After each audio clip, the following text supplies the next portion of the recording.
I don't want to spend a long time talking about how attractive the vagina of a horse looks when she lifts her tail. But before automobiles, before the motorized carriage, horses drew the carriages, and people spent a long time behind horses. The horse was the engine of your carriage with four wheels, and you'd sit on the front of the carriage, and you'd see the horses, one or two horses. And if you had a mare, she would occasionally lift her tail or swish her tail from side to side, and you'd see the vagina of a mare almost as often as you would see the taillights of a car. So think of that. Millions of men all over the world seeing the vagina of a horse. And then you've got the things that are like the arms of a rickshaw, but it's not a rickshaw, it's a horse-drawn carriage. And there's a couple of wooden arms that extend from the carriage, and they're attached to the harness that the horse is pulling. And it's really convenient to stand behind the horse, stand on a box or a barrel, or stand on a crate, and get yourself at the right level. And it would be so convenient just to slip your pecker into the female horse vagina. And it's so ordinary and so common for hundreds of years. But when Paul does it, there's so many jealous men. So jealous. So evil. So motivated by hatred and jealousy that they got to talk about their own delusional, wishful thinking for like a quarter of a goddamn century before they let me know. This is what people are saying about you. We think you're gay for a friggin' horse. After a quarter goddamn century. And I started to get the idea of what people were whispering about me, but there were so many other things. They had spent like 15 years whisper campaigning against me. That was Samuel. Of course, my father was jealous too, but you can understand my father's suffering was immense. But what was Samuel's Gaskin's excuse? What was Samuel's excuse? I had like stolen all of the wives of my father's, all of his women. Without knowing. My father had provoked some women with his behavior, but he was also starving all of us. He had lost his mind a long time ago, due to the vegan starvation diet, and then he was careless, and he was negligent and caring for me. And then women decided that they were going to lift me up. And so, but my father wasn't terrible, but he wasn't, but he had descended from a great height, and he was suffering terribly, and I was benefiting my prestige. And I wasn't really benefiting. My prestige was growing from, it wasn't a directly beneficial relationship. It drew a lot of men's jealousy and hatred and aggression against me throughout my youth.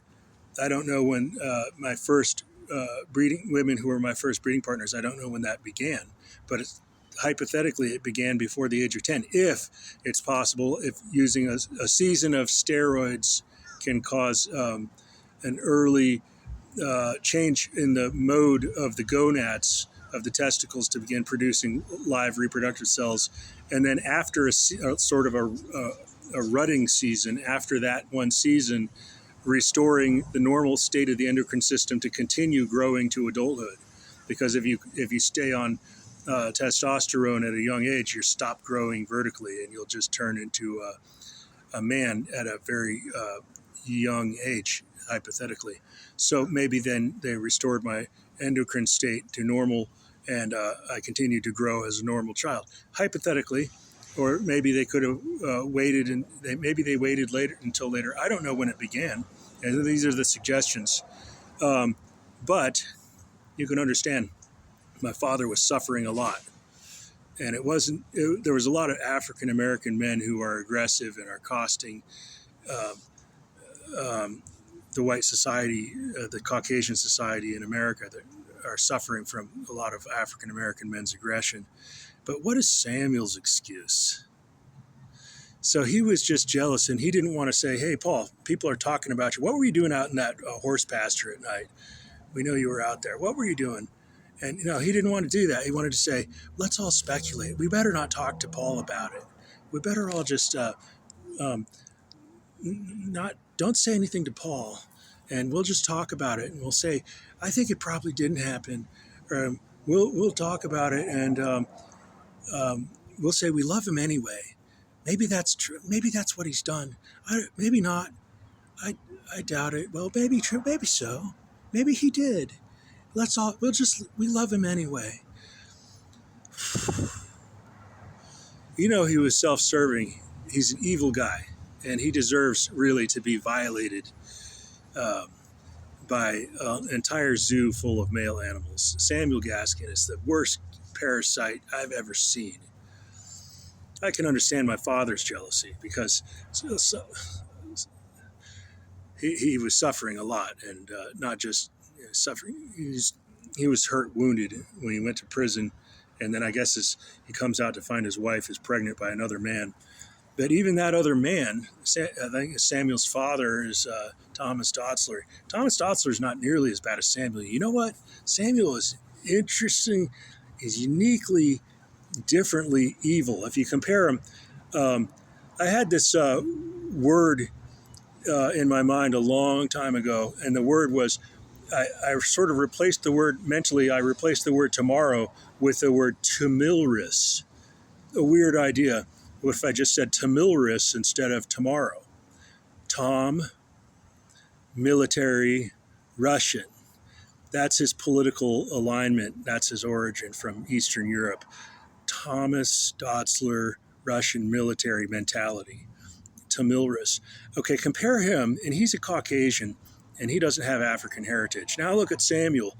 Samuel's got my mother's heritage, and he's got the bitterest and most ambitious, bitterest male competition mentality. The African American men are so jealous, and they can be so arrogant and so full of themselves. And Samuel thinks he's the equal of every man or any man alive. He's better. He thinks he's better than any man alive. That's his African heritage. Now compare him to his father, and you know how Slavic Eastern European men can be jealous of Northern European types from like England and Scandinavia. You know how, well, this pales in comparison to the African American man's jealousy of the Caucasian man. So Samuel is like an order of magnitude more evil than his father Thomas. Samuel is like unspeakably evil with this African American hate narrative that he soaked in. But I was mentally unable to retain memories and unable to learn, and I was uninformed. And I didn't have an African American personality. I didn't have an African American identity. But Samuel, he's got an African American edge to his personality that's really bitter, really bitter. He's like the worst. He's like the leader of the African American men. And if you're looking for who's the most evil and bitter of African American men, surprisingly, it's one who has a very tiny fraction of African heritage. So he was jealous. You know what? Samuel was apparently jealous of Shawn Kemp. So Samuel was comparing himself, oh, I'm so awesome, I'm so amazing, because he's always getting flattered by the coalition of jealous men. Shawn Kemp is not the type of guy to be jealous of me. He's really, really strong and rugged, really big guy. He's like the size of LeBron James, and he's got like an ape-looking mouth, a really long upper lip. And so he's looks like a gorilla, sort of. He's not going to be jealous of me. But Samuel was jealous of Shawn Kemp. So, so then that's probably what happened before Samuel. He had like teeth removed. And I'm going to try to humiliate Samuel as much as I can because he can't possibly suffer enough. So he had 4 teeth removed. He had a molar teeth removed, obviously, from the back of the jaw because the molar teeth are often growing in a bad angle. So he had his molar teeth removed from the back of his jaw, but he also had 4 teeth removed from the front of his mouth and then braces pulled his mouth together so his mouth would look less African. His mouth would look less African after that. He probably got that surgery because he was bummed out, like, oh, Shawn Kemp looks better than me. It's like, you got only like 1.5% African heritage. Why are you comparing yourself to an African American who's the best in the breed of the African Americans, equivalent to the best, no less than the best, Shawn Kemp? Why is Samuel comparing himself to Michael Jordan and Shawn Kemp? Shawn Kemp's even bigger and stronger than Michael Jordan. Why is Samuel comparing himself to those guys?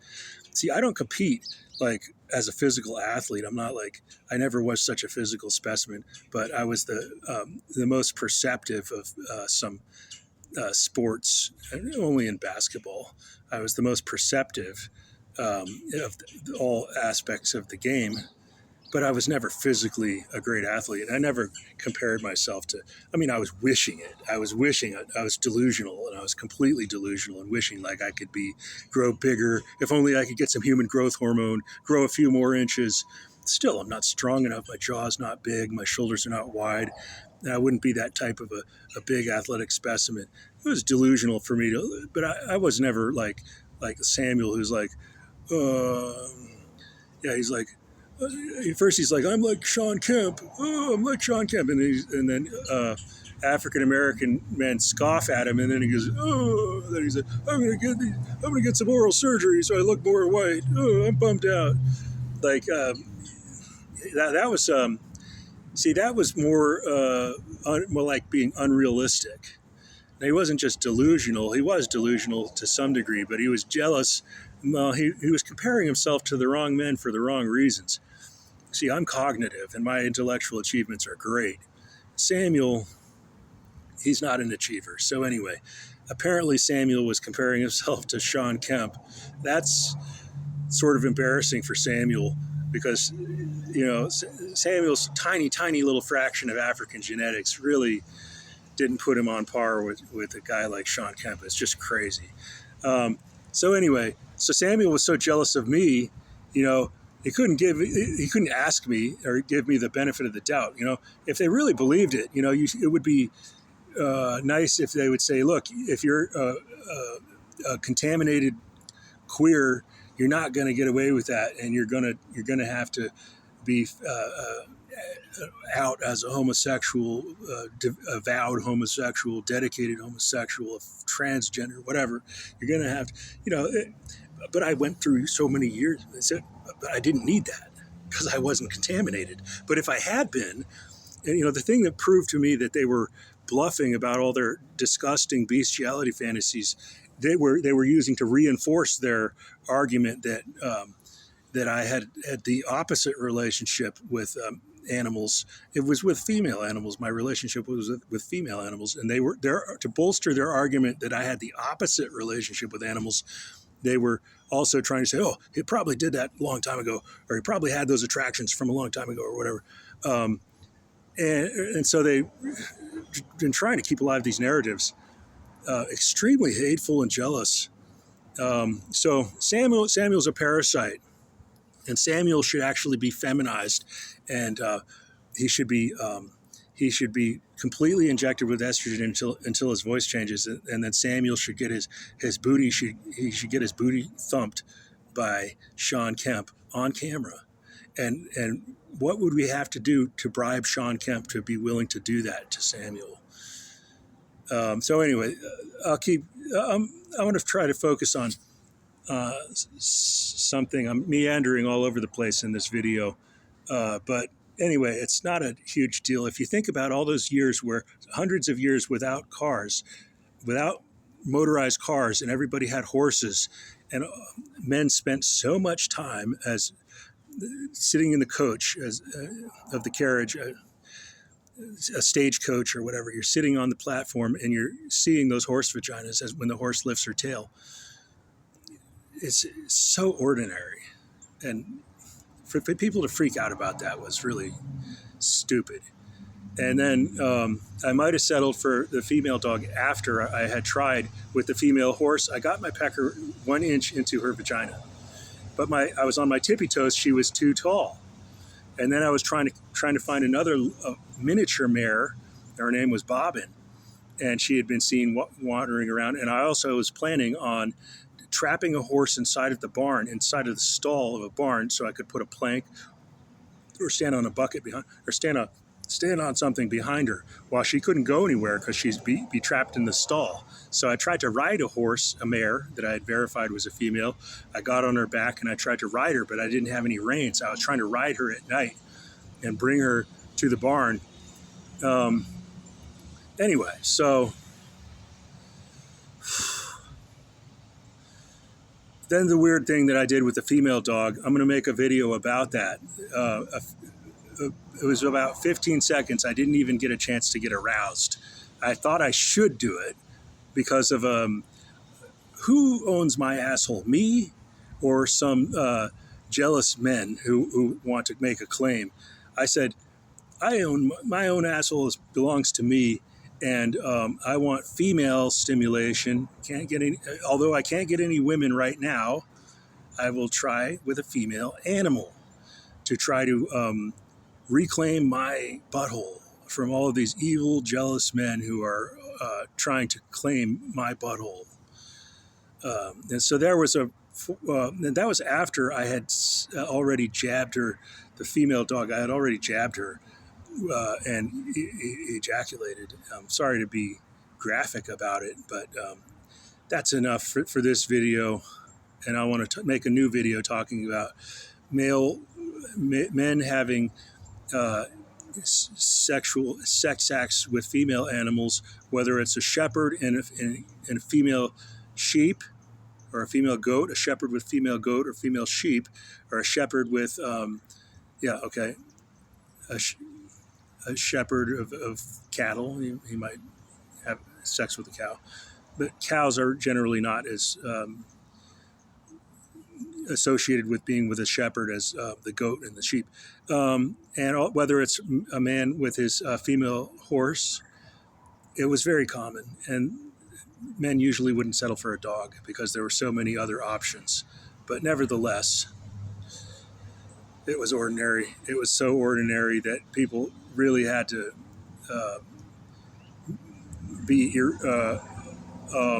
people had to be very unreasonable to make such a fuss about it, just because they were targeting me because of their jealousy of me. Apparently, some very powerful women had been choosing me as breeding partner either for themselves and for their daughters, or their daughters first, or just for themselves and their daughters, or just their daughters, and I don't know which. And so men were getting extremely jealous of me, extremely bitter against me. That's enough for this video.